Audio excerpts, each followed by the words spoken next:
Welcome to Pixel Therapy, the video game podcast where we look at the games we play through the lens of the player, where what you play is just as important as how you play it, and where emotional intelligence is a critical stat. I'm your co-host, Jamie, pronouns she, they. And I'm your co-host, Spencer, pronouns they, them. And this is Pixel Therapy.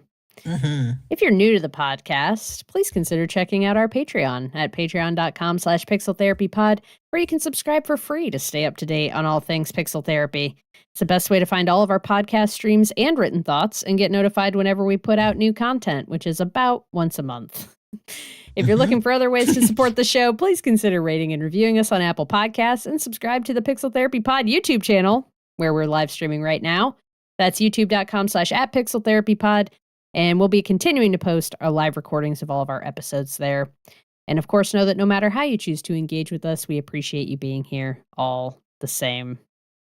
All the same. All the same. All right. It's time to get cozy. It's time to pull up an armchair. Feel free to lie down on the couch. And let's talk about our feelings. Specifically, and most importantly, our feelings about video games. Yes. Let's not open up that can of worms. Yeah, we gotta keep it limited. We gotta focus in on video games for the podcast today because there's a lot of feelings. We might have a lot of feelings about a lot of things, but today it's our feelings about video games. Spencer, how are you doing? Well, can I talk about one thing that's not video game I suppose. I'll keep it I short. Literally just told everyone. You did just tell that we were gonna. You couldn't have given me a fucking heads up. No, yeah, you can. What do you want to talk about? Whatever you want, buddy. This is our podcast. We can do whatever we want. Right. This is our time. It's all. You can us. undermine me as much as you want. Well, I shan't be doing that. But here's my question. Okay. Have you ever had a mincemeat pie? No, I can't say that I have. So. Is it actually meat? What is... No. What's in a mincemeat? It's a dessert. Because British people are like that. Well... They call it mincemeat pie, and it's got no meat and barely qualifies as a pie. But I have to say the name is not making me want to eat it. This pie needs better branding, just right off the jump. At first, here's the thing. At first, I thought maybe it would be like shoe fly pie, which is a... I guess I've always had it as like an Amish thing, like a Pennsylvania Dutch creation. Okay. And it's basically like molasses. It's like brown sugar. It's like pecan pie without the pecans. Okay, yeah. With like a crumble of like sugar and like toasted flour on top. Yep. Okay. It's so good. Okay. So I was like, mincemeat pie, it's kind of brown inside and chunky. So it looks kind of like a shoe fly pie, which I think is very good. And I was recently in London town and it was like holiday extravaganza. So there were mincemeat pies everywhere. And I was like, I'll grab some mincemeat pies and bring them back and try them. Okay. And they were these cute little, they were mini mincemeat pies. So they were like the size of, I don't know, a large quarter, like cute little pie shaped things. Large quarter. And like a $1 coin, if anyone's ever a silver heard dollar. Of that. Silver dollar. And I'm gonna mute myself now. I bit into it. Sorry, you guys can't see my face because I'm on the live stream right now. I was emoting, but I was grimacing because it literally, the first note that hit was floral. Perfume. What it turned out to be was kind of like a fruit, like a nasty, sorry, any British people listening to this, like this kind of like fruit and nut, like a fruit cake without the cake, just the like fruit part and in a pie shell, and it tastes like biting into a candle. So here I am thinking you're gonna sell me on mincemeat pies. No, it was you came to like shots fired at mince pies today. You came with hate in your heart on our podcast. I didn't want to have hate in my heart. Like I thought mincemeat, like that's gonna be so yummy. Like I like meat. I like dark brown things. But there's no meat in it. No, there's no. But I thought it the image it manifested in my mind was like warm and yummy. Anyway, British people, please explain to me why mincemeat pie is good, or so I got mine from Harrods, which I thought was supposed to be good. Like they're like a big brand of like nice things that you get. I don't know. So Harrods, why do Harrods mincemeat pie? British people, explain yourselves. Help me understand. Was it all mincemeat pies? Is it like the green bean casserole of the British holiday table? Or like, did I just have a bad batch? But anyway, all that to say is mincemeat pies sounds better than they taste. R.I.P. I don't think they sound good. Really? You don't think mincemeat sounds good? No. Okay. No, I think the name is bad too. I always thought, when I hear that, mincemeat. No. Okay. No. Well, mincemeat sounds like it's like leftover scraps. That's the mincemeat. Dump that in the trash. So I hail Give that from to the dog. State. I hail from the state of Delaware, famous for a meat product called Scrapple. Delawareans. That's true, yeah. Scrapple is actually Delawareans good. in the chat. Scrapple. I was eating Scrapple at a diner a couple Scrapple weekends sounds ago. fun though. It's like, oh, Scrapple. It sounds like a dog, like a mascot or something. Yeah. But my partner goes, what's in that? And I was like, why don't I tell you after we eat? What everybody wants to hear. Don't ask questions. Yeah. Just eat your extra crispy Scrapple. You don't want to know. You don't want to know. Are is you bliss. enjoying it? Don't worry about it. Just don't worry about it. Don't think too hard about it. Speaking of food, I've recently been playing a game. That was a good segue. Good job there. Thank you. Sometimes they're a little bit. I'm left with whiplash, but that was a good one. That was a nice seamless. Right? That was a seamless transition. Good job, buddy.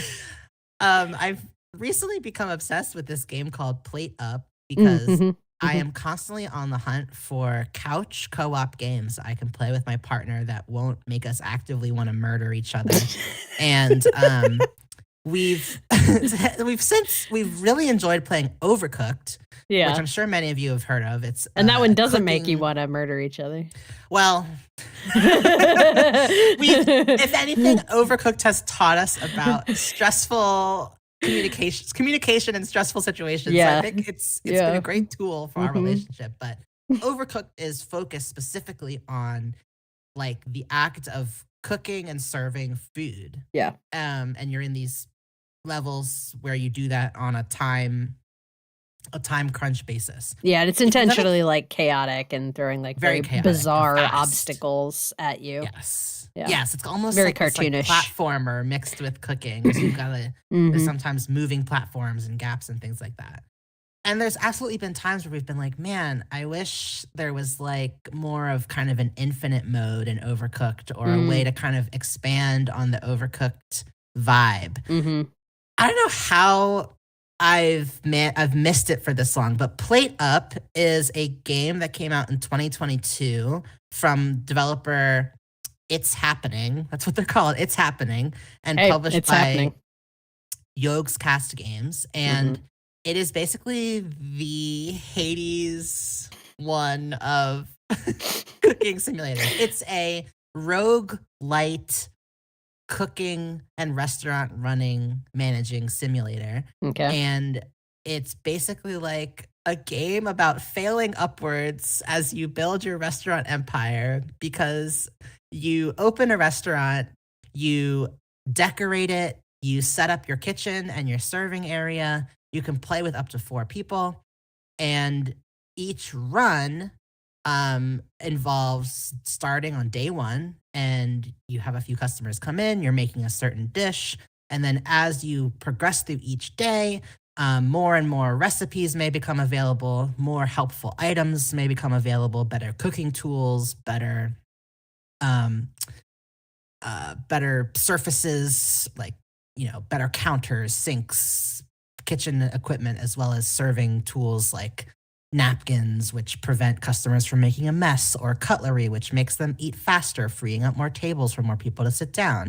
And every day you get more and more customers, you get higher turnover, more complicated recipes, and you're trying to make it through an entire run, which consists of running your restaurant for 15 days.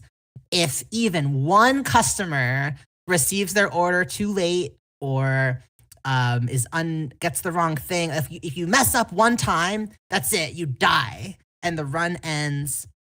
And I mentioned failing upwards because the very funny message on the screen is basically like your one customer leaves, a newspaper flies into the screen like an old-timey cartoon, and it's like restaurant closed, and then it's like time to go back to your home base and kick off your next enterprise. It's basically Thank God real restaurants don't work this way. Could you imagine the turnover? Yeah. Oh my God. Like one bad time. Yeah. But I love this concept of like if your restaurant fails, it's like, well, just start over. Next one. Yeah. And it's just it's really fun. It's the first day we played it, we literally sat down like, let's check this out. We played for like 6 hours.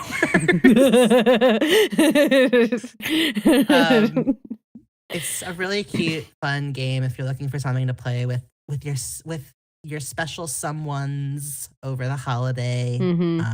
Check out s.p.l.i.t. They've got a fun apparently I didn't even realize this. It just kind of occurred like, let's play this game. But apparently they recently, just within the past week or so, released a bunch of new content, like new recipes. There's all these like Christmas themed decor and things that you can do. And so we've been having a good time with that. And I love how it kind of deepens and expands upon what was established with Overcooked. I love the kind of expanding outside of the kitchen and thinking about front of house and back of house, and it's great. It's everything I wanted out of an Overcooked successor. So check out s.p.l.i.t. Is that is that like from the same folks you made like Tools Up and stuff? Is that all part of the same like series of cooperative games? Oh my God. No, a totally different developer and publisher, but that's so funny. Tools Up. Right, that's because that's a game, right? Tools Up is a game where you're building. Where you renovate buildings. Okay, yeah. Interesting. I'm adding this to my wish list. Oh my God. That's so funny. Yeah, totally not completely unrelated, but check out Tools Up. There you go. Well, I'm glad you and your partner are having a blast with that. My partner plays s.p.l.i.t quite a bit. He will play it.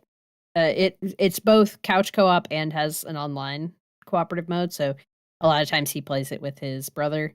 But he also will play it by himself, and he's unlocked, or I don't know how it all works, but he has access to like these robots that you can use in like a coffee shop capacity, and we'll set it up so that there's like automated helpers like throughout his coffee shop, and they are making the coffee, and basically the game runs itself. Like that's his end goal, is to have the game run itself. That's how his brain works. He's on a whole other level. Yeah, he's he's like this with things. It's like, how can I get the game to just like play itself for me? And so he'll just have his TV will just be all of these people and robot, like customers are literally like just cycling through in this giant line. He had one going the other day. There was so much happening, the game could not keep up with it, and it took I think he timed it. It was like 3 hours for the entire day to play out, because it was literally like the game had slowed down to the point where it was just like frames were showing, and then it would just freeze. Like the physical game could not process the amount of information for what he had set up on the screen, but the day was continuing to progress anyway. So he just tried to leave it alone until it finished, and it took several hours. This is the type of game where I was telling Jamie earlier, like you log onto you go into the subreddit for s.p.l.i.t, and you see screenshots of people's automated setups, and you're like, oh, these people are playing an entirely different game. Yeah. I mean, I think I'm a little more interested in the way you're playing it, where it's more of like, oh, let's like run our restaurant together and I'll be the waiter and you can be the chef. Like, exactly. Not like, how can I fucking build a robot army to serve customers and let the game run without me ever touching the controller? Like, Literally. That's his end goal. If he just hits the start day button and doesn't do another thing, then he has succeeded. Wow. This kind of how he approaches it. But anyway, that's fun. I'm glad you're having fun with Played Up.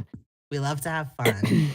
What are you doing for fun? I played something completely different for my fun time. I played a short psychological horror game. Oh, fun. Yeah, super fun, super chill. Now I played this game called S.p.l.i.t. And it's spelled with a period between each letter, S.p.l.I.T. I guess there isn't a period after T. This game took like hour and a half, maybe 2 hours tops to complete. I don't want to really like spoil too much about it. It's set in kind of this like dystopian world, and you are part of a team of hackers who are trying to hack into it's a little bit unclear, like some sort of a database, but you know that as soon as you start hacking, officers are going to be sent out after you. And there's an allusion to this dystopian society being like a pretty severe surveillance state. And when people are captured, even if they are dead, they can still be in, like, their brain can be hooked up to a computer and interrogated. Oh, yeah. So there's like this element like underscoring the story too, but the majority of the gameplay is you having access to like this old ass computer screen, and like you having to navigate through the menus and stuff using, I mean, I've never been a hacker. I couldn't tell you how close this is to actual hacking, but you're like in the command prompt window and you're navigating your computer screen, and like the puzzle element of it is trying to figure out how to navigate that and how to figure out what it is you're trying to do. And the game really puts all of that directly in your hands. It was one of the most interesting ways I've ever interacted with a game before. It also has some elements where you're like in a chat window with some of the other hackers that you're working with. And there it kind of does something similar to games like Emily is Away, where you go into the window and you just start smacking keys on your keyboard, and it brings up like your line of dialogue or whatever to like advance the narrative. But then when you move over into the command prompt window, what you type is what shows up in the screen, and you're actually like navigating this computer screen and trying to figure out how to complete the hack that you're trying to complete. It was really interesting. I recommend people check it out. It's like $3 on Steam. And only a couple of hours. I really enjoyed my time with it, and I think it's neat when games do, I don't know, when they just present like a new way to interact with the mechanics of the game.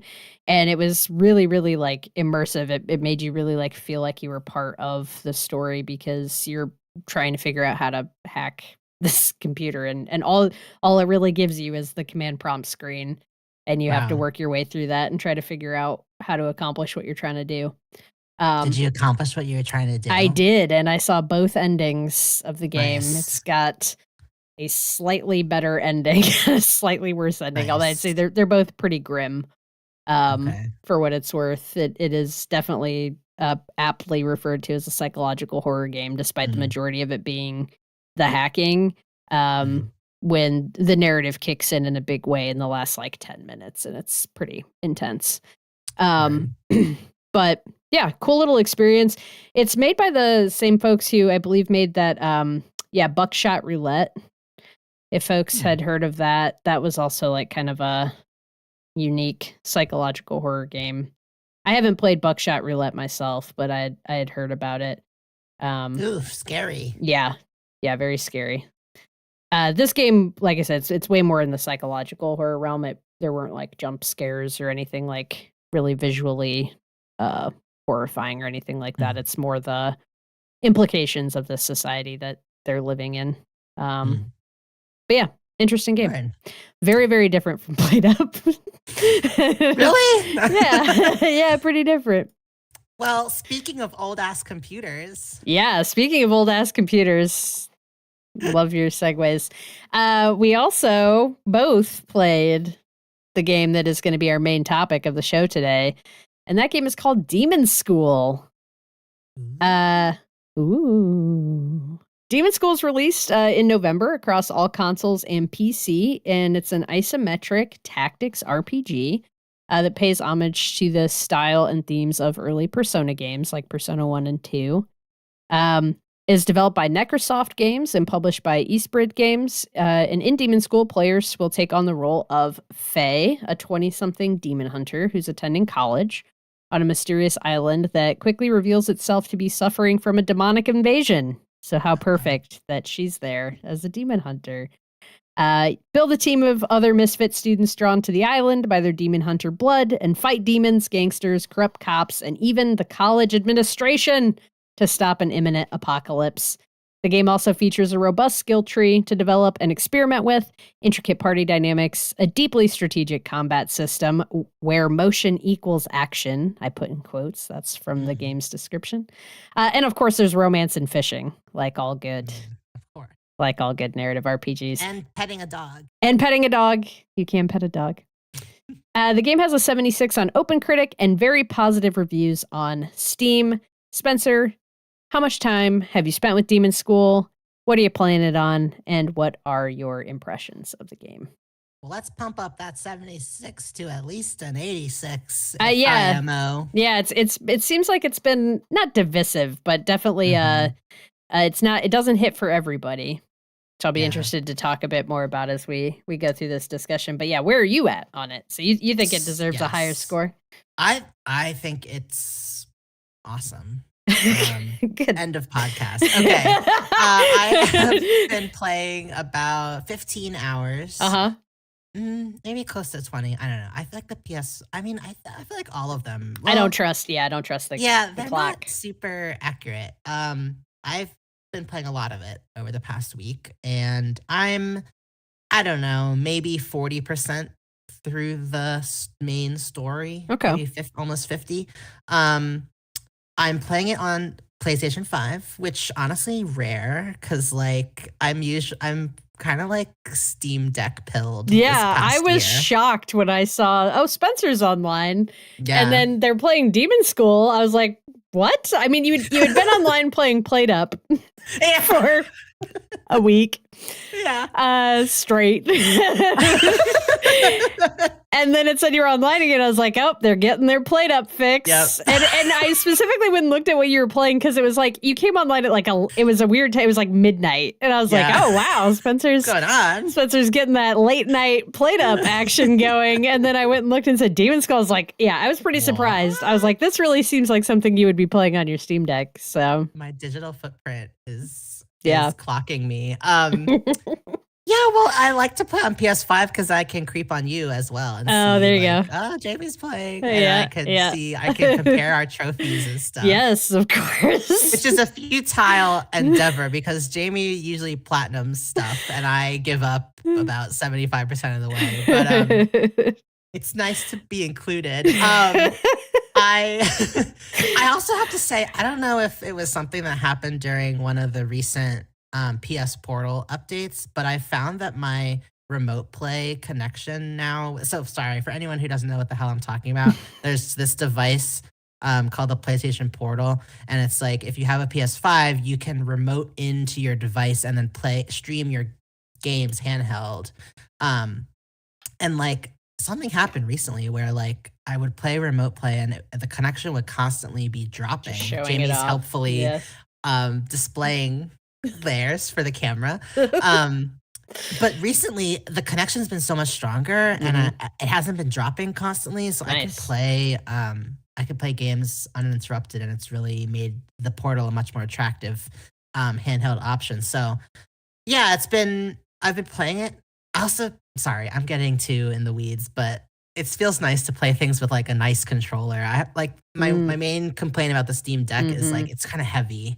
So anyway, regardless, I've been loving it on PS5, and I mean, I think I kind of came into it not entirely sure of what I was expecting, but I find it to be a very enjoyably nostalgic experience, both thematically and in kind of its design and setup, without feeling like I'm playing a dated game. I feel like it's nailed those retro late 90s, early 2000s aesthetics with a ton of kind of modern day updates in the sense of pacing and UI and the writing, and in ways that kind of make it feel very approachable.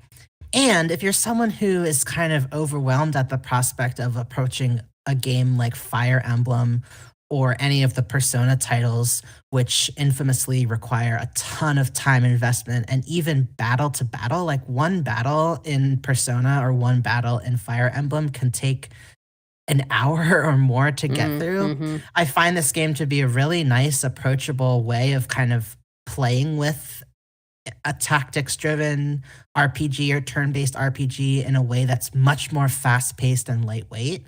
So I really think it really nails what it was setting out to do. Because I was just reading a bit from the developer this morning and found that was exactly what they wanted, was to try to create a Fire Emblem like that was much faster to get into and had battles that progress much faster. So when I read that, I was like, oh, well, I was thinking that as I was playing it, so good job. Yeah, that's cool to hear. I hadn't seen that from the developer, but I mean, that's one of my main, like, I mean, I've fallen off of every Fire Emblem game that I've tried to play because eventually I just get tired of how much of a time sink it is to do literally anything. Like the battles are huge time sinks, but even just trying to run around the world and interact with other characters just takes forever. And that is, I agree with you 100%. Like one of the best things about Demonschool has been how frictionless it is in terms of letting you move through the world, find the quests, complete the quests, move on. There is friction in the game because, as we've talked about before, a game without any friction at all can sometimes be boring. The friction comes in the actual combat, which is where it should come in. Like that's where I'm feeling challenged. But when I just want to explore the world or go have a little like date with one of the side characters, I can figure out how to do that super quickly, and I can just go there and I can just do the thing and I can watch the scene and I can have the interactions and then I can move on to the next thing. And it removes all of those barriers and time suck and like repetitive animations and running through an empty world to get to one person so that you can talk to that person and then you can run all the way back. Like all of that is pared way down, and it just makes all of that really easy and keeps you engaged and active in the game so that you're not getting bogged down and feeling like, oh my god, okay, well, this is going on for so long, I think I'm gonna turn it off now. But I'm similarly like I'm really high on the game with where I'm at right now. I'm a bit further than you. I think based on the game counts, like each chapter is a week long, and it's counting down the weeks towards like a big apocalyptic event. And so I'm right on the cusp of starting the 4th week, which I think is probably about 3/4 of the way through the game. Like just based on the amount of weeks that there's been, I could be somewhere between 2/3 and 3/4 of the way through the game. I've put, I think, like roughly 25 to 30 hours into it, but how much of that time was me just sitting in a menu while I scrolled on my phone? Hard to say. Unfortunately, that has happened a decent amount of times because I have no focus anymore. But I'm also playing it on my PlayStation Portal, and it's kind of like fucking perfect. Nice. I mean, I really love the Portal, and I wasn't having some of those internet issues you described having with yours at my house. So any chance I get to use the portal, I'm doing it. And this is like such a great game to play on the portal because it feels like something designed for a smaller screen. It just fits so well on there. It's got a lot of visual novel elements. There's not voice acting or anything. All of the dialogue is text-based. And so having that on the screen right in front of me, you know, while I'm on the couch is really nice.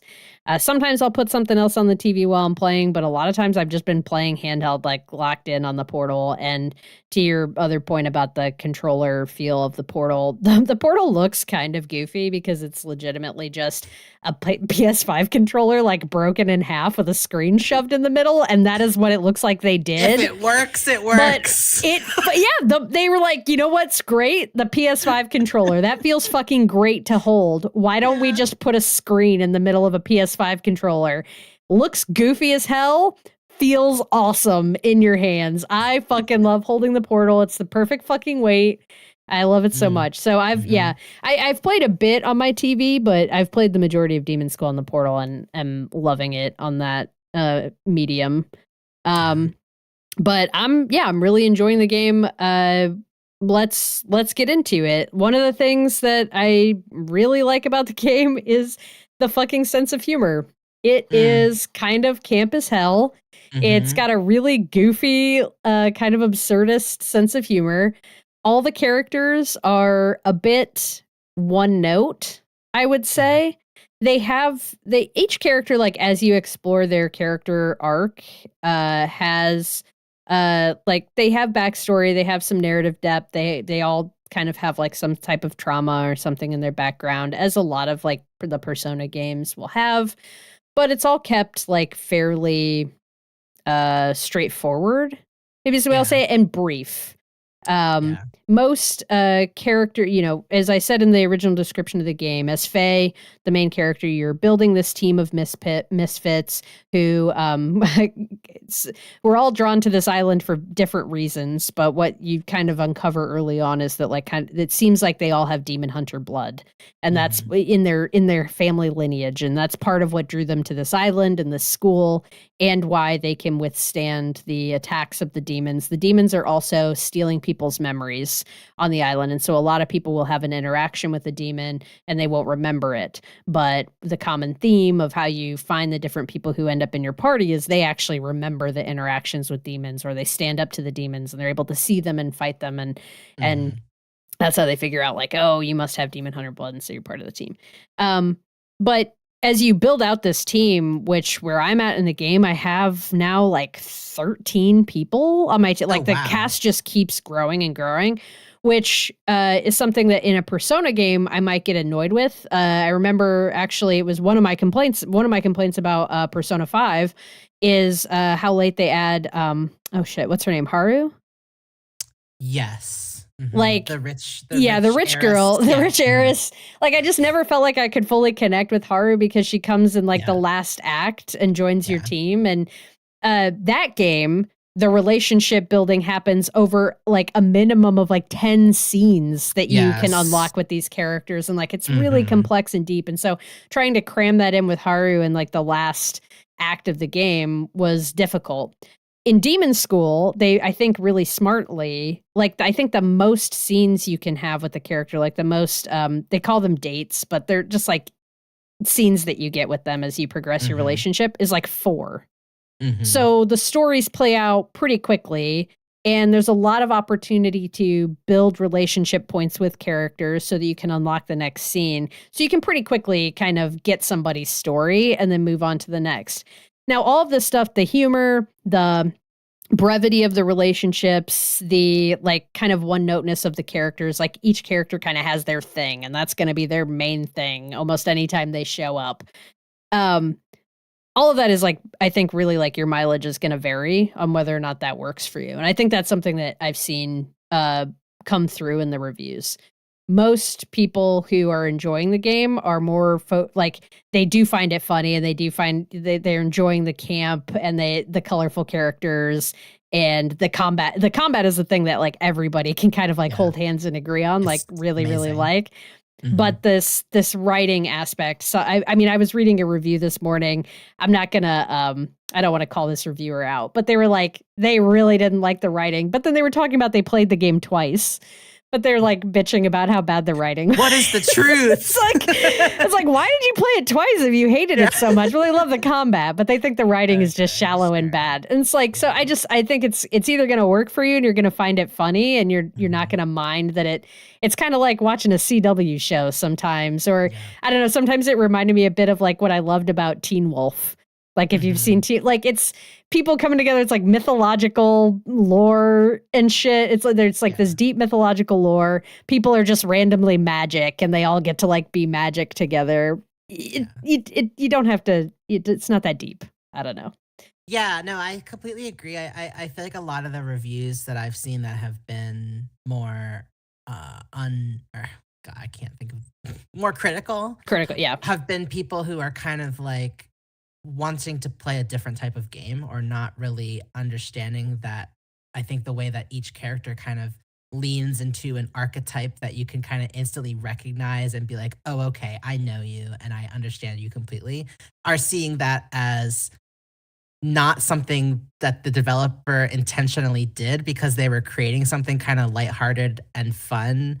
And in a way, you don't need 10 interactions with these characters because within a few minutes of seeing them and talking to them, you can just instantly relate to them. And I fully believe that was an intentional choice as you're describing. And so I think, like, for example, I saw some posts in the JRPG Reddit community where people are like, this isn't a JRPG, like it's not deep enough. It's like, well, yeah, it's not a JRPG.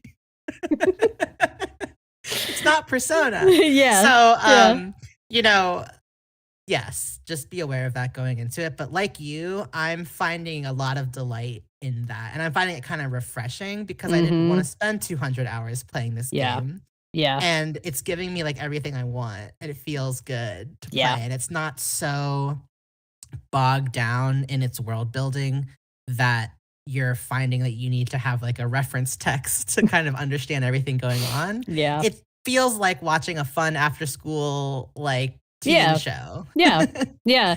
And I'm here for it. It's like kind of meeting me where I'm at because we're in long ass RPG season. We're in long ass turn-based RPG season. This is the time of year where you and I both tend to like gravitate towards playing one of these types.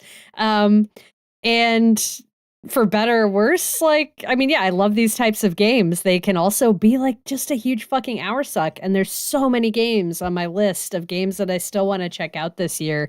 And I'm still putting a nice chunk of time into this. Like I said, I'm at like 25 hours and I imagine I'm going to probably finish in the neighborhood of 40, but that's not 150, which is, I think what I put in over 100. No. Well, I'm trying to remember what my Metaphor Refantasio final count was. It was in the neighborhood of 100. It might have been a bit like less. 170. And I know Persona I put in well over. The last time I played Persona 5 Royal, that was at like 120 or something. Not feeling like you have to sign up for that level of commitment is really nice right now. And the humor really does work for me. It's so goofy. Like, for example, I did a side quest where a demon stole a guy's sandwich. And it was a 3-quest side quest. We picked that up over the course of 2 weeks. This guy's sandwich, the demon kept showing back up with the sandwich. And spoiler alert for that side quest line, when you finally get the sandwich, you give it back to the guy and he takes a bite. And he had made the perfect sandwich, but the demon did something to it. And it's 2 weeks old and now it's not a good sandwich anymore. Like, just like goofy, so goofy. Then there was another side quest I did though, where I'm pretty sure this person like forgot about their like being like this person's face was being haunted. And have you found that one?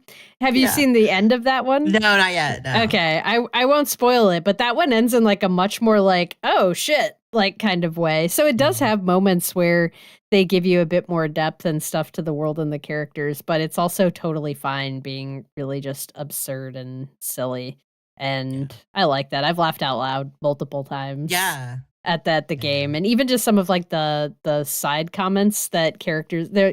When you go into a room, there'll be any character that has an interactable will have like a little dialogue bubble above their head. There'll be ones that they just look different. There's icons that are just like plain dialogue bubbles, and there's ones that have exclamation marks in them, and then there's ones that have stars in them. Stars are like that's the main quest. Exclamation marks are side quests. I guess there's also like the dates. Those show up with a little heart icon. And then the people that just have plain speech bubbles, you can just walk up and they'll just have like a brief interaction. Even those ones can be really silly. Like, and they'll name the characters like annoyed student, and then you'll walk up and there was a good one I had in the first week where I walked up to this person at one point, and this guy was standing by the recycle bin, and he's like, people have been putting stuff in here that shouldn't go in the recycle bin, so now I'm keeping an eye out. I'm like, okay, buddy, leave. And then I like came back to that classroom later in the day, and there was a girl over by the recycle bin that had a dialogue bubble, and I went and talked to her, and she's like, I'm putting stuff in the recycle bin that doesn't go in here. And she's just like, she was like chaotic trash person or something like that. It was like named something like that, and she's just putting shit in the recycle bin that shouldn't go in there. And the other guy was upset about it, and that's it. And I was just like, that's funny. You're having fun. I'm having fun. Yeah, exactly. Are there any particular characters that have really stood out to you that you're enjoying? I mean, something that I have to say, I love the entire aesthetic of this game, both from the character illustrations themselves, which are this very kind of like manga-esque, stylized cartoon, not like hyper realistic or anything, but very kind of nostalgic for that era of. So sorry, I don't know if we mentioned the game is set in 1999, and the weeks are counting down to the Y2K apocalypse. So it's definitely very grounded in that era. But it's got that kind of late 90s anime aesthetic to the character designs. And then when it comes to the settings and backgrounds, they're beautifully detailed and very lived in, and just really a feast for the eyes. Like I'm sort of blown away by how beautifully and lovingly rendered they are, considering the small team that made this game. But regardless, the main character Faye, right off the bat, like within the first scene, she's just this very like intense, kind of like punch first, ask questions later kind of character, and very like she's I want to say the word abrasive, just because she's so passionate and excited about being a demon hunter and fighting demons. That within the first few moments of the game, she manages to like alienate everyone on the boat upon which new students are riding to this school. And so it's just kind of like, for a RPG protagonist, which are typically kind of like the kind of every person that you can kind of project yourself onto, she is like the opposite of that. She's kind of like, who is this person? And I just found that right off the bat a very refreshing take on kind of like the hero of our story. She's like kind of a goof, like way too intense about this one topic. Like, she's like the intense kid, like running up to you like, do you know about this thing? Have you heard about this? She brings that energy, which is why I love the pairing of the first person that joins your party, like Faye and Namiko. The way the two of them play off of each other is amazing. Chef's kiss. Namiko is very much your straight man, in quotes. Like, she doesn't want to be here. She doesn't want anything to do with this. She kind of at first doesn't want anything to do with Faye.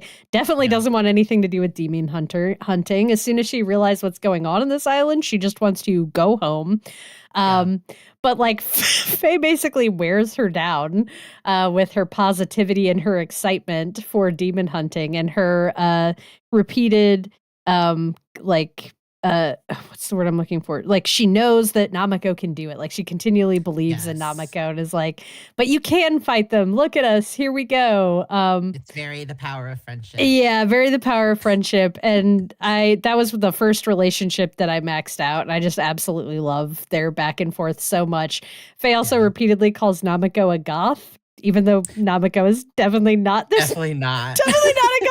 There's nothing about her that's gothish. She's just like a very like kind of muted, sarcastic, doom and gloom kind of person, but no goth aesthetic. Like maybe like goth in her heart, like, but not a goth aesthetic. So they constantly bring like that joke back of Faye like needling her and being like, "'Cause you're a goth," and Namako's like, "I'm not a goth."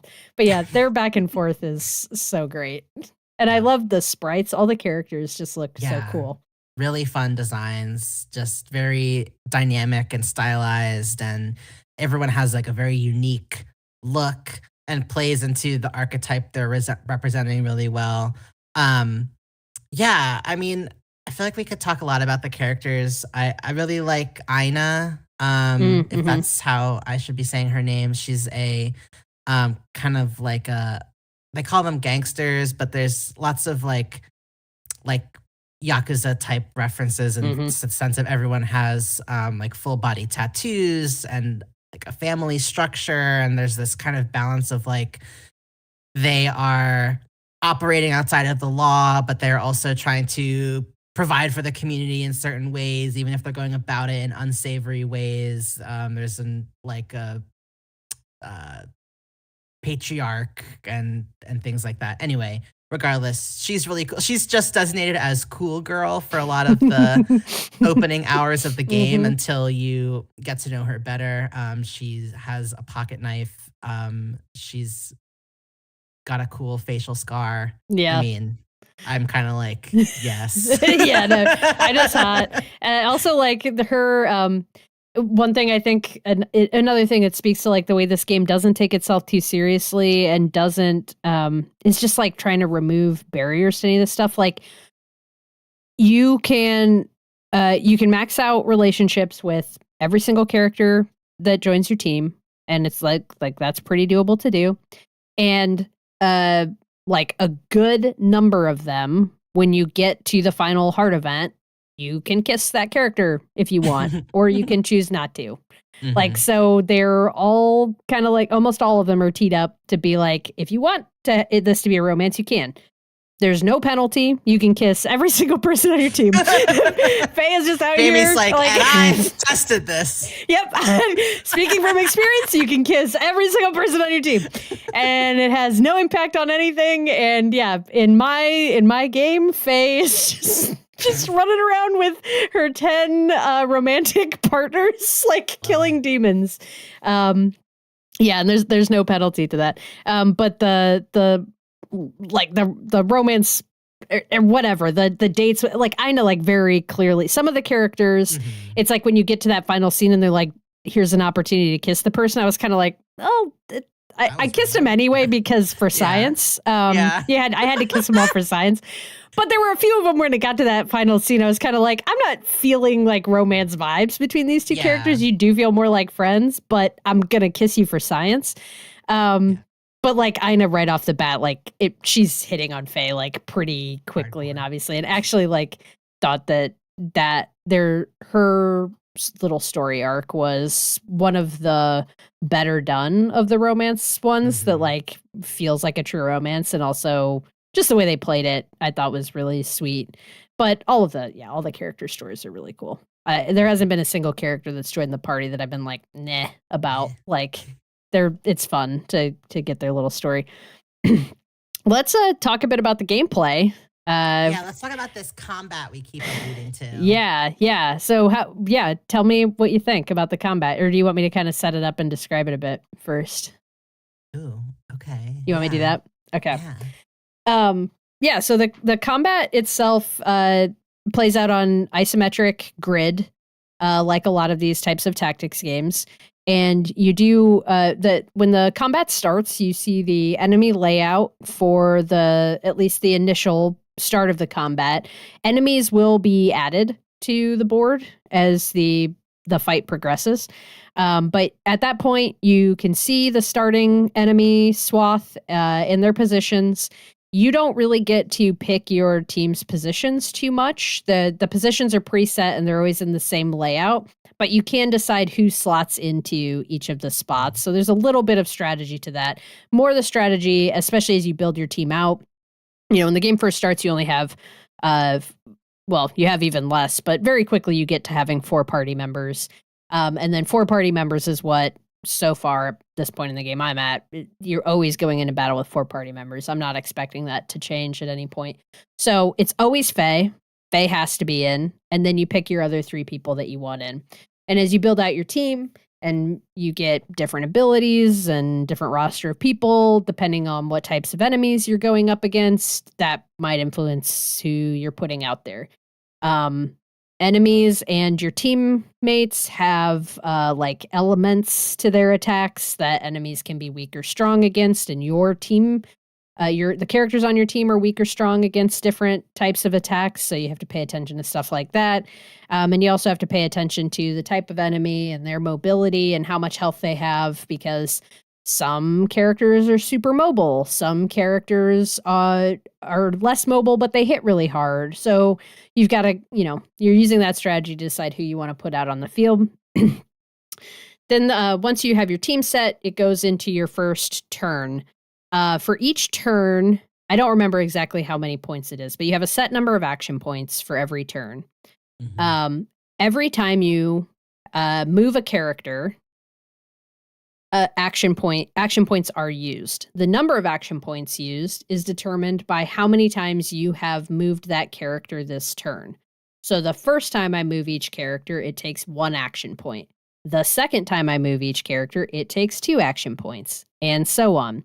So you can get more out of a turn by moving all of your characters rather than selecting one character and moving them multiple times. That's going to allow you to do less in a turn. But when a character moves, they all have kind of the same set distance that they can move. And the question is whether or not that movement is enough to get you to an enemy. Like, can you engage with an enemy on that move? They all have one base attack that they do that has, but those base attacks vary by character in terms of what the effect of that is. For example, Faye hits for 1 damage, but she knocks the thing she's hitting backwards, and it can then hit the thing behind it. So with Faye, you're always trying to like line people up in a row, and then she hits, and you do 1 damage to everybody in that row. Namiko, her ability is actually doesn't do any damage at all, but she phases through characters on the board, swapping or like moving them 1 position in the direction that she phased from and placing herself where that character was at. And when she does that, it lowers the defenses of the enemy that she phased through. So they take double damage when they're hit. So probably just from me describing that, you can see how those 2 abilities might work together, where you might use Namiko to help line enemies up in a helpful pattern, and then bring Faye in for a hit and hit multiple enemies at the same time. And it just gets more complex from there. So on your turn, you're figuring out what your moves are going to be, how you're going to position people. And I fucking love this about it, and this really adds to your ability to be super strategic, which is that you take your whole turn figuring out how you want to use all of your action points at once. The enemies just stay static, and as you're moving characters around, you can actually be like, okay, I want Faye to go here, I want this person to go here, I want this person to do that. You kind of see what that looks like. You can then go, no, I don't like that. I don't feel like that's accomplishing enough. You literally just hit a button and you can just back up 1 turn at a time and go back and try something different. Yeah. And it's not until you have it planned out the way you actually want it to go and you've used your action points, then you can hit a button to actually take that turn. Once you take that turn, your characters will do the action. And I love the animation that plays out here too, because like, if you teed up a combo, there'll be a cool like swipe that happens across the screen, and the 2 characters involved with the combo will be like, pah, pah, and like, it's all, it's very like 90s anime inspired and just like looks so fucking cool. But you actually watch your characters like battle in real time for a moment, and then the enemies respond, and then it's your next turn.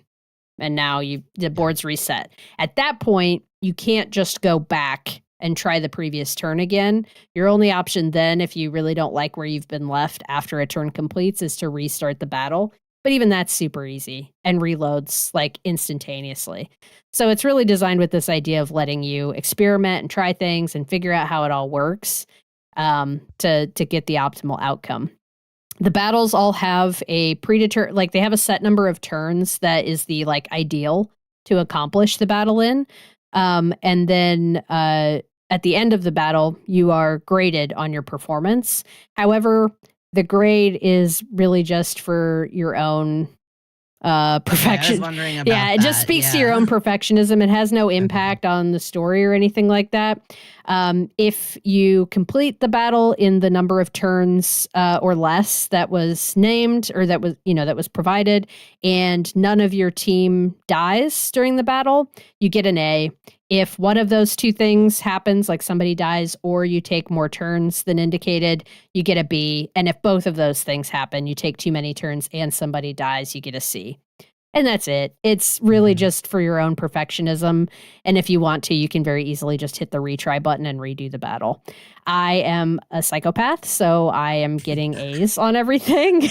And sometimes that causes me a lot of frustration, and I could probably stop doing that to myself. Yeah, don't give me a fucking grade. I don't know. There's no reason.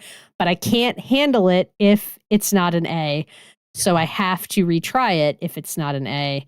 And that is probably why I'm at almost 30 hours in this game.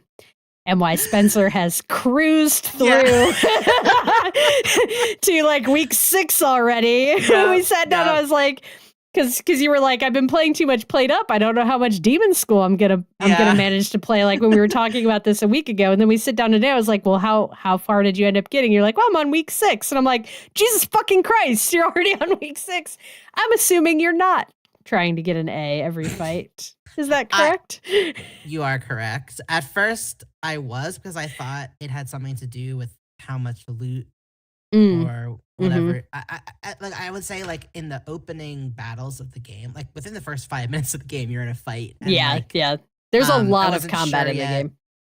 Yeah, like I just wasn't sure yet if there'd be some sort of leveling, or like, I don't know if you mentioned this already, but like your characters only have 3 hit points, and they only do like 1, maybe 2 damage. I mean, the damage could go up to like 5 or 6 or something like that if you have combos and special attacks involved. But like for the most part, you're really doing like 1 to 2 damage. And so I was like, oh, like, is there going to be experience points? Is there going to be like, do I get more money for a better grade? No! Throw all of your schooling expectations out the window. Once I realized I could skate by with a C, I was like, hey, yes, win's a win, people. Yeah, no, it has no impact. It's just there for people that want to get A's, which I kind of like. I like that too. I think again, like removing something that's an unnecessary friction, right? That could be a hindrance for somebody if they were feeling frustrated enough by the combat and trying to get those A's. Because, I mean, the strategy is as deep as you want it to be. Like pushing for those A's can really make, I mean, there have been fights that I've restarted or, I've sat there on a turn for 15, 20 minutes, but you can also blow through the majority of these fights. Like if you're not stressing about that grade, you can blow through these fights really quick. They're really fast paced, which is, we were talking about in the beginning, is like a huge improvement from something like Fire Emblem, where you can be in one battle for 2 hours and you don't have the convenience of being able to back moves up like that and, just reset really quickly if you fuck something up. So I really love that about the game. It's like the depth is there. If you want to engage with it, and if you're finding it frustrating, there's an out. And even if you're not finding it frustrating and you want to push yourself, it's really easy to do that. Yeah. No, and I do find, like, I will say at first, in the first few battles, I was like, oh wow, I don't know if I have the brain for this. Because it has you kind of thinking very, it's like kind of like playing chess or or checkers Mhm. if you're not as if you're like me and chess is a bit too cerebral for you, or even like I wrote down in my notes, like it's kind of like Sudoku. Like it's basically like you have this grid and you're trying to imagine and see patterns Mhm. or how to move things into place to create patterns. And Mhm. historically, that's kind of my weak point. I'm not a very Yeah. good like Spatial reasoning's not my strong spatial suit. reasoning, Yeah. especially like several moves ahead, that kind of way. I'm just like really not that kind of gamer. And so at first I was like, oh man, like this is might be hard for me, especially because each character, like one may attack in a straight line. One, maybe their special is diagonal, or they push things. So you might want to set up combos, like Jamie was mentioning with Namiko, where you have enemies lined up and then this character knocks them all down. Like there's just a lot of uh layers and moving parts to it that I found quite overwhelming at first. And like over time, like 15 hours in, I feel like my ability to sort of strategically view the board has also grown, and there's a sense of accomplishment with that. But like you were saying, I find it so satisfying to kind of like figure out in they call it the planning phase. You can kind of test out the moves you want to do. And then when you hit go, you just kind of like sit back and watch it all play out. And it's so satisfying. It's some of the most like, I find with turn-based RPGs, there's a point where I kind of get like, okay, time to grind, like time to just like dissociate through dozens of battles that I have to do to get the experience points that I need to get this armor or level up this creature or whatever. And with this, I'm actually kind of like looking forward to the fights because they're just so satisfying to set up and execute. And that is a win for me in terms of like making a turn-based RPG feel new. Mhm. Yeah, absolutely. The only time I found myself, like, feeling exhausted by the combat is when I'm tired. It's like if Yeah. I do think the particular way that this game pushes on your brain with the combat, like, Yes. it's not something that I personally have found that I can play for a few hours in a stretch, Mhm. 2 to 3 most, and then I've gotta put it down for a while and take a break for something else because I will feel myself starting to get frustrated or annoyed every time a Mhm. fight pops up, and it's because it's just I'm tired. Like this, it actually is a bit like mentally taxing to Yeah. puzzling out the best and most efficient way to move through those battles. It's a lot of Yeah. fun, but it's not necessarily something you should sit there and do for like ad infinitum. So, Yeah. Same with, for me, the boss battles, because like you kind of get used to the fact that all the enemies maybe have 2 or 3 HP, and so after like a mhm. couple hits, you depend on the fact that they will die. But when you have the boss fights and you have Yeah. a creature that has like 20 HP or something, it's Mhm. suddenly like, Yeah, those my are more of battle an is endurance test, 10 yeah. minutes instead of 4 minutes. Yeah, yeah. Um, I'm really loving this game. I don't have a Mhm. lot of critiques. Do you have any critiques? So I guess I wanted to ask you, you said there's like I'm 13 people in your totally party right now. guesstimating. There's a lot of people in the party, though. It might be 10. I I I could potentially sit here and name them all, but I'm not. Um, but I guess like, are there any, so, okay. My critique, there is so far, there has been one non-binary character that we've met in the Yeah, game. yeah. And I haven't met any more, if that's what you were getting at. okay, that was what I was gonna ask, Yeah, because and I that's knew from the moment I met this character that you're about to that talk I was about, gonna be yeah, pissed. that I like Spencer's not gonna like this character. To be clear, like, I imagine I'm gonna agree with a lot of your criticism around them, but, like, yeah, Mhm. I immediately was like, "Ooh, not What's happening ideal." here? So, yeah, in the same way that there are things that we like about the fact that each character kind of fits an archetype or like trope that in ways are delightful.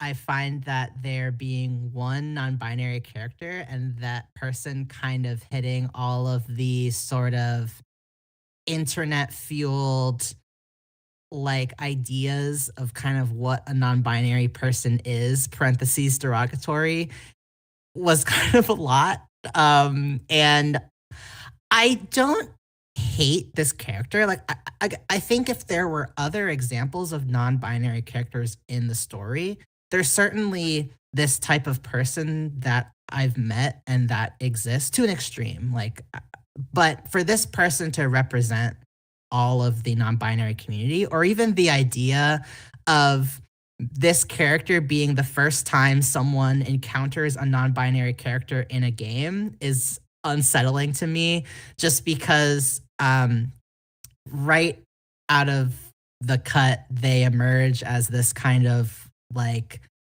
very childlike, very They're clueless, just a small bean.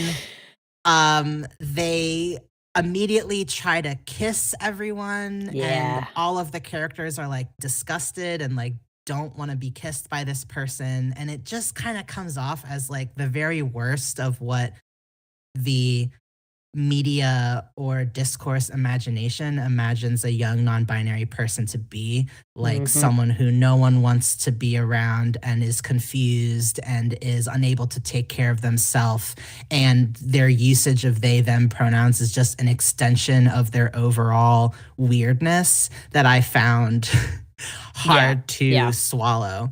Well, the thing is, like, the game plays into character tropes and types, and that is a thing that happened. Like, every single character, like we said, is kind of one note and leans into a trope and type.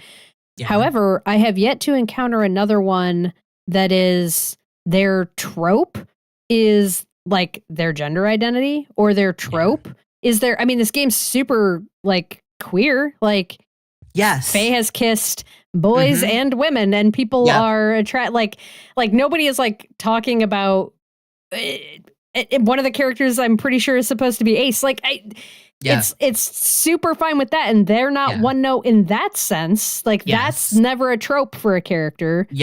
Their sexuality is never a trope. Their gender is never a trope until Jem, the character that we're talking about, and with Jem, their gender is a trope.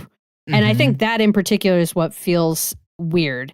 They could have, I'm assuming it came from a place of ignorance, but like they could have kept Jem in and just not made them non-binary and had a different character be non-binary, or had other characters also be non-binary, and Jem would not bother me but it's specifically because, I mean, I have to imagine I'm pretty close to the Max team.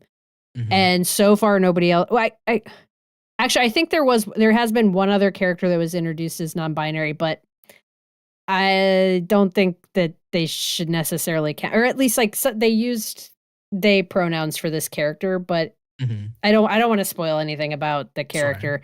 I don't really think that counts. They're also not currently a party member. I suppose they could potentially join us, but I don't feel like they're gonna count for what we're talking about here either, if I can just keep it vague. It's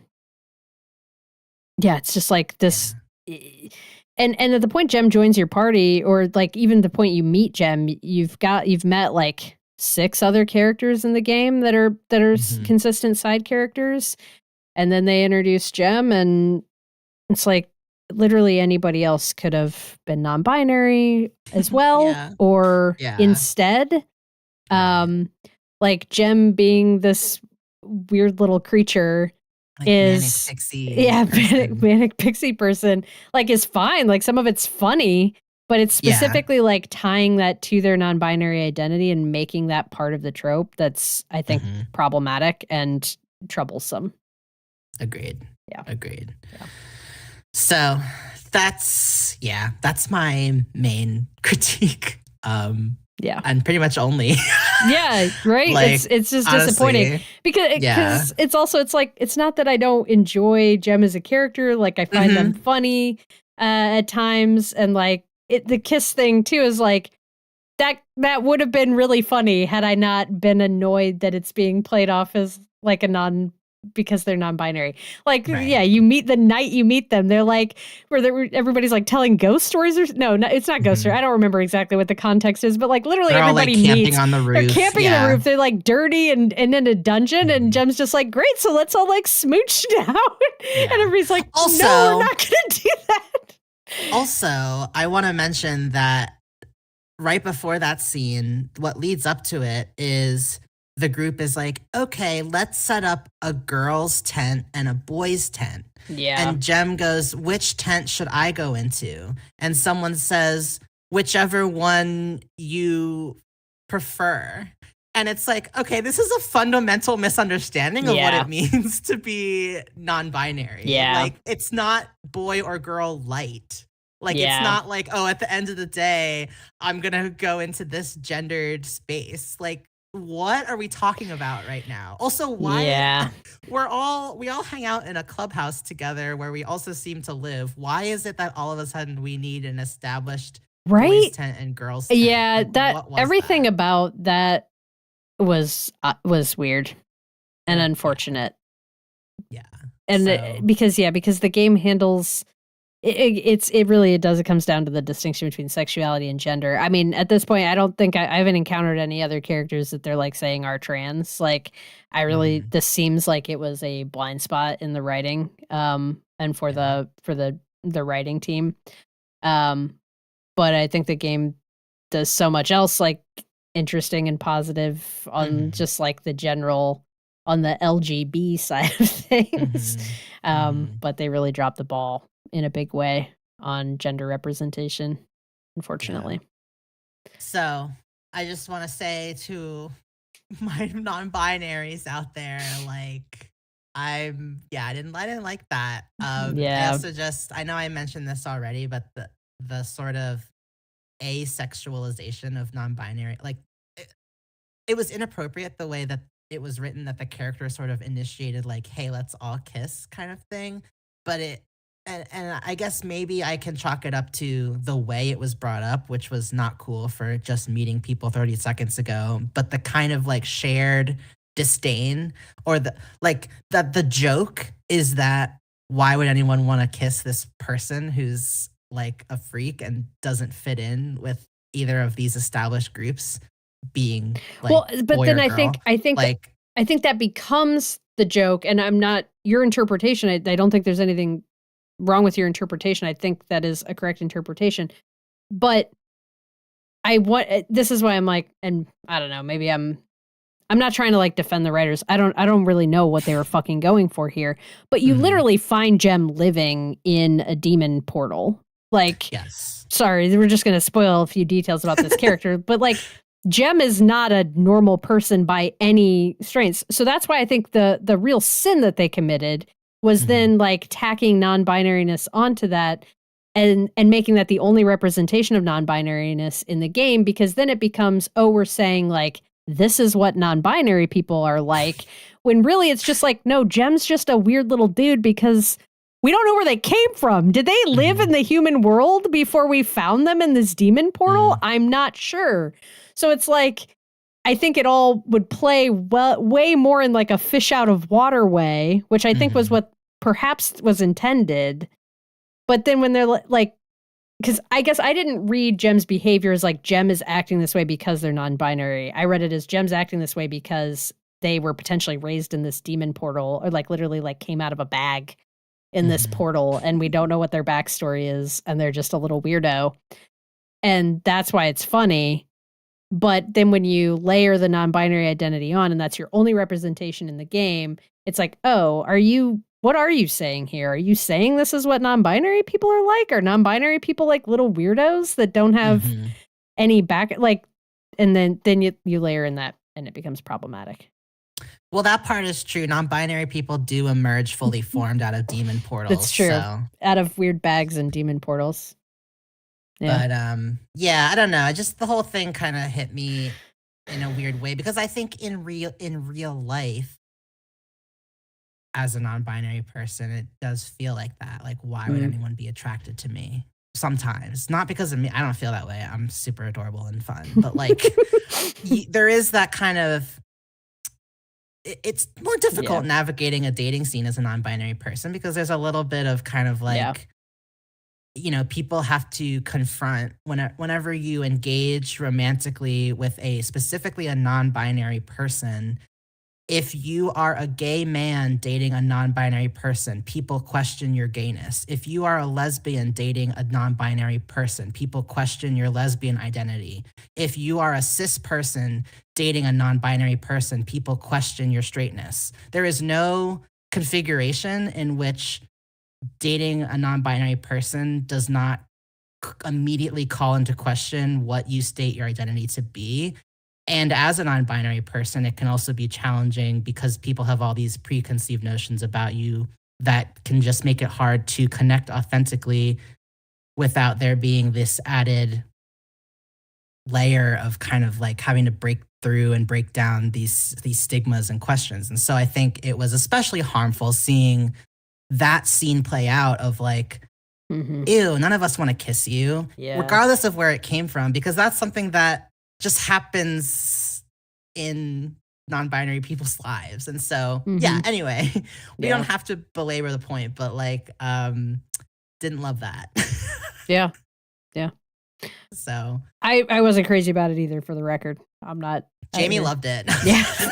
Yeah. I was like, yeah, non-binary people are gross. Clip that out.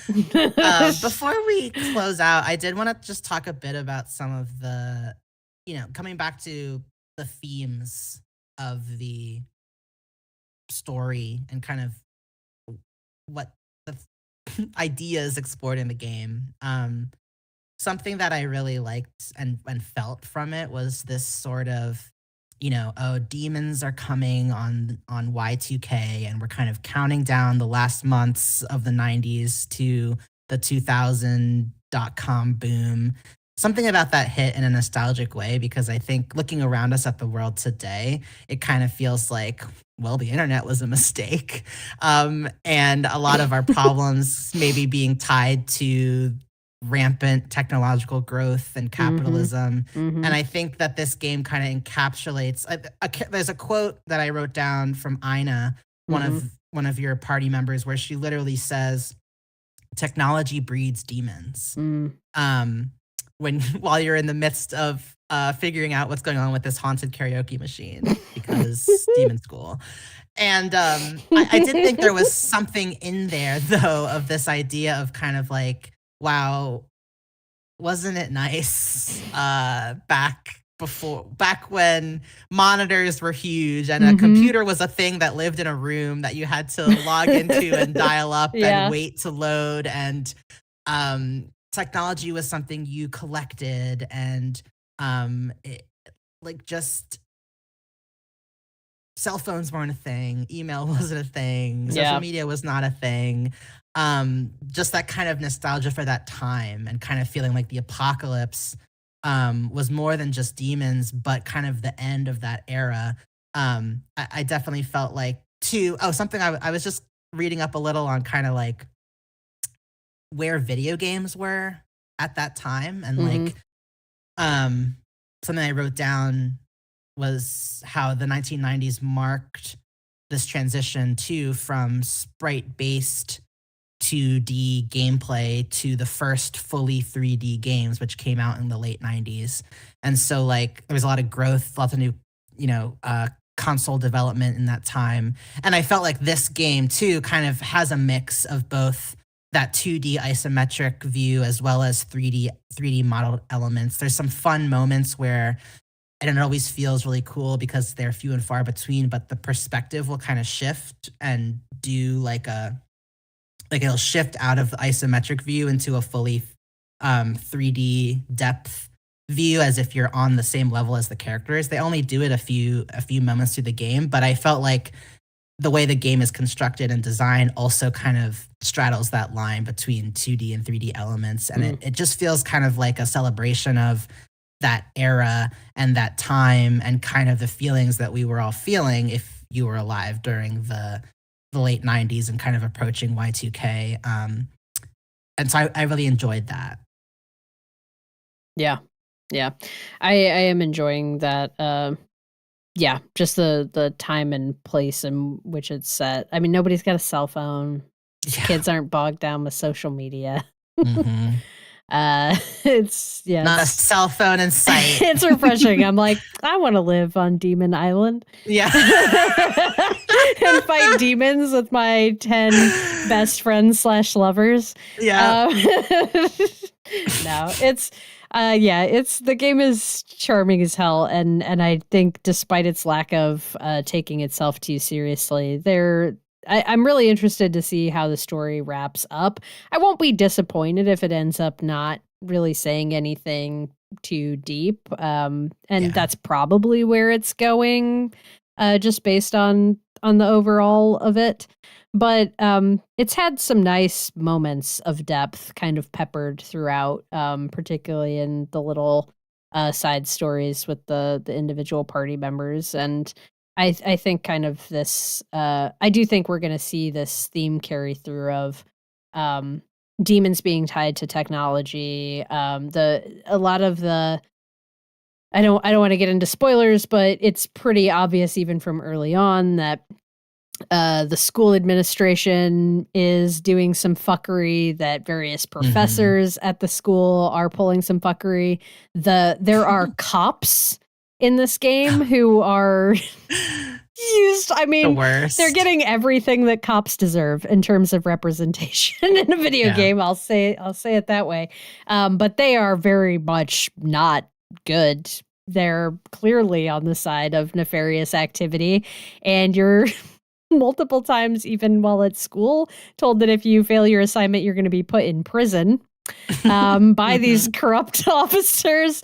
So it's also tying like traditional institutions of power and authority to the demons, and to like, I'm sure part of where the story is going is people using demons to secure more power and authority for themselves, and that being evil. It's very, again, very tropey, but these things are tropes for a reason, because more power, more authority. And now too, we're seeing with this increase in technology, these things are most often used for bad stuff in our very real world. So I don't know. It's cool to band together with your 10 best friends and the local Yakuza to overthrow these systems of power and protect your community. It's a fun little romp. Play Demonschool. Yeah, go check out Demonschool. I think our critique around that character Gem is a pretty serious one. Fair warning, especially for folks who are non-binary playing the game, that could be really triggering and upsetting. But generally, I would say this is a really fun game that mostly the representation has been really positive. And so that aspect is a shame. But overall a good time. Agreed. Time is up, though, for today's session of Pixel Therapy. So thank you for tuning in, and we hope that listening to our thoughts and feelings gave you some thoughts and feelings of your own. If you want more Pixel Therapy in your life, come check us out at patreon.com/pixeltherapypod, where you can sign up for free to stay up to date on everything we have going on, find an archive of all of our content, and even read occasional blog posts about games we don't find time to talk about on the podcast. You should also check out and subscribe to the Pixel Therapy Pod YouTube channel. That's youtube.com/@pixeltherapypod, where you can find live recordings of all of our episodes, as well as an archive of our past streams. And be sure to support the show by rating and reviewing us on Apple Podcasts and Spotify, because that stuff is just as important, and we do appreciate it just as much. Finally, since we like to put our money and our energy where our mouth is, we end every episode with a recommended side quest. The Trans Asylum Seekers Support Network is an interdependent, solidarity-based network of queer and trans asylum seekers, loved ones, collective members, and volunteers dedicated to the abolition of all cages and borders, revolutionary compassion, and trans liberation. Their goal is to free transgender asylum seekers languishing in detention centers and help them relocate to and create thriving lives in Western Massachusetts, here in the USA. You can learn more by visiting their website, which is transasylumsupport.github.io, or visit them at Trans Asylum Support on Instagram. Thank you for that side quest, Spencer. That is our show for today. So go forth, run a story mission, level up some stats, and don't forget to hug an NPC every now and then. We'll be back in the new year with our Game of the Year episode for 2025. Another year in the bag somehow. Crazy. I've got like 10 games I need to play between now and then. So we'll be back then with some more Pixel Therapy. Bye-bye.